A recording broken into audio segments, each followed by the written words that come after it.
Hey, I'm back. It turns out that my videos are capped at 15 minutes when I upload them, so there are some things that I didn't or couldn't fit into this week's episode, and so I've come back to fill in the odds and ends. There will be limited entertainment value to this particular episode, but I will fill in things that I didn't get to talk about before. I've got my co-host here, Mini Jocks, he's under the hat. And let's get down to talking about the couple of things that I wasn't able to get to yesterday.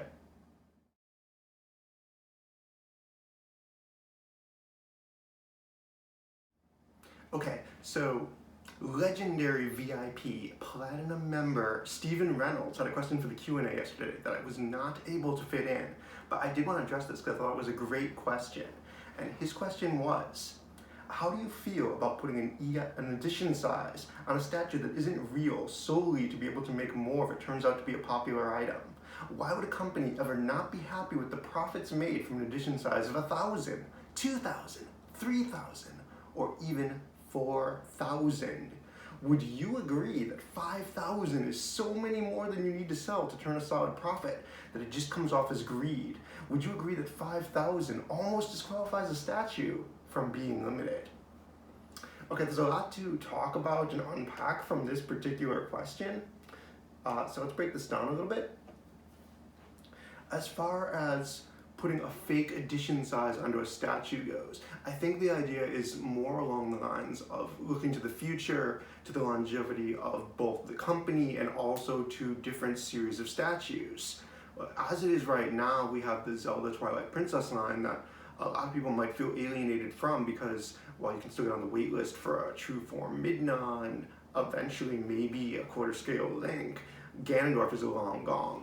Zant is long gone, Wolf-Link is long gone, and those characters that are not coming back, they're not likely to be done again, and a lot of people, for new collectors, it's just not viable to try to purchase those items.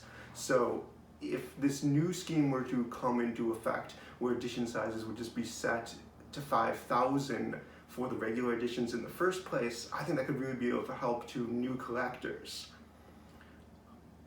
It also is going to put a lot of pressure on the company, because if only the exclusives and only the definitive editions are really limited, then F4F is going to have to come up with some really cool stuff, because otherwise people are going to feel cheated, and a lot of people are just going to wait for reissues that may or may not ever come with the remainder of the edition size for the regular editions of statues. So if this is going to lead to some really awesome exclusives and definitive editions, that would definitely be a pro.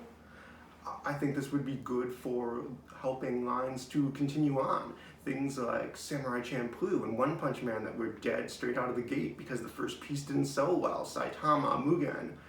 Those lines, it's really hard to continue without doing new versions of Saitama and Mugen, which are questionable, but if they had been done on a basis of a higher edition size being set, so that if people were coming in and saw a Genos, they saw a Jin, they saw a Fu, and they wanted to get in on it, and they had the possibility of being able to purchase a Mugen or a Saitama now, I think that it would make those lines possible to continue, whereas they're not really viable the way things are going right now. This is sort of already happening on a small scale, unofficially, the way things have been. Like Nightmare and Silver, they didn't actually produce the entire edition size of either of those at first. They just set the edition a little bit higher, and when there were people on the wait list, they went back into production 6 months, a year later, and they completed the edition size. Obviously that's a lot smaller. Those were limited to like 400 to 600-ish pieces, but it's sort of the same idea. Is 5,000 too many? Is it more than you need to sell? Solid profit does come off as greed. I don't think there are many things that F4F is going to put out that will sell 5,000 units ever, but something like Wolf-Link probably would have by now, Majora's Mask might have by now. Eventually, if there's a Twilight Princess Link quarter scale, that's probably going to sell around 5,000 units in the long term. I'm not crazy about the number at 5,000. I do think it's a little bit high personally, but if we're thinking about maybe having new collectors come in, because F4F is an entry-level company and new collectors want to come in 5 years down the road, 10 years down the road, and they can't get into a line because they've missed the main characters, 5,000 seems a little bit high to me. I don't think it's greedy necessarily. I think it's having foresight. It's still a limited number. It's not a low limited number.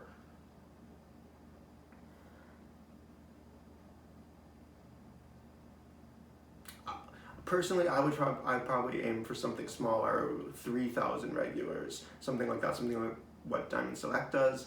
But if the idea is to be able to have these statues available for the long term, 5,000, I mean, I don't know the numbers, I don't know anything about that stuff. I trust Alex. If whatever they go with, I think we'll see. That is my expert answer for you, Stephen Reynolds. We'll see. Production videos. We had not one, not two, but 3 production videos this week. So let's take a look at what F4F shared with us. First up, we've got the Amaterasu life-size bust. This has already started shipping out worldwide, but I guess that there are still some stragglers being finished at the factory, or else this is just an old video that was posted, hard to say. For his description on this video, Alex wrote this as popping on the bottom, but I really thought it said pooping on the bottom. I thought it was an Amaterasu butthole joke, but I guess that was not the case. We also got our first look at the Conker gold balls being placed onto Conker's throne at the factory. This looks like it's coming along really well, but seeing those hands next to the throne, it is a big, like, holy crap moment. This thing's going to be huge. Last but not least, we got to see a really extensive production diary at the factory of the Solid Snake SD PVCs being put together. We get to see the various pieces of the base. We get to see assembly going on it. We get to see quality inspection being done on the various heads before they're put together. We get to see the actual inspection line with rows and rows of the various Solid Snake PVCs on them. It's a pretty cool video. You can see it over on the F4F Facebook main page. I definitely encourage it if you're interested in this sort of thing, because it's, I don't know, I just really enjoy seeing this look behind the curtain and getting to see what goes on over at the factory. King of the Ring. I don't always keep track of what's going on in the King of the Ring, but the 4th or 5th or King of the Ring something, number something, is getting close to coming to an end, and Meyer was kind enough to write up a little blurb for me so that I could give a quick summary of what's been going on in the King of the Ring. This week saw Justin Hill become F4F King of the Ring Tournament 5's last man standing, with his prediction surviving by only 25 votes. This week's battle sees Saitama take on Spyro PVC to decide if Justin will be eliminated or advance to next week's battle. And that's right, folks, you heard it here first. We have an unofficial F4F Week in Review King of the Ring exclusive update to advance to next week's battle. Justin requires Saitama to lose with more votes than Amaterasu. As it currently stands, that's over 500 votes required for Saitama to see Justin advance to next week's battle, which will see Solid Snake versus Yoshi. Rally the fans! Make sure to get your vote in by this coming Wednesday. Okay, that was Kay's update. So if you guys want to manipulate the vote and keep King of the Ring going, then that means that we need over 500 more votes for Saitama. Get voting. TTs. This week, it's the RX-78 Gundam from Mobile Suit Gundam. I know that one. As of right now, currently the vote is at 128 no votes and 82 yes votes. That's pretty good. I haven't gone back to look at how last week's TT fared, Spelunky, but I'm going to wager that this is safely ahead of that. So if you are a Gundam fan, be sure to hop over to Peggy's poll in the OCC and place your vote.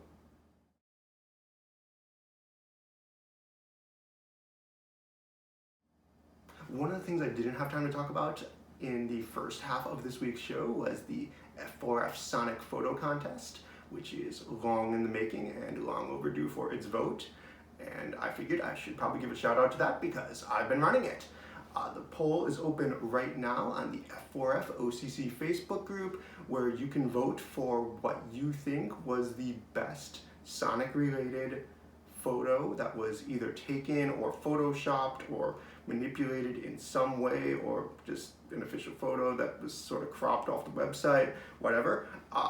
Anyway, place your votes, Every vote does count. It kind of looks like a particular photo is going to run away with the first place, but there's prizes for the top 10 placements, and it's based on how they rank, so please do get your votes in for that. Shout out to F4F OCC admin Jake Meyer, who had his birthday this week and also got his very first F4F statue, the King of Red Lions. Congratulations, Jake. Today, you are a man. Alright, and that is all for episode 2.1 of the F4F Unofficial Week in Review. I hope that you've enjoyed this, and if anybody is still watching, thank you.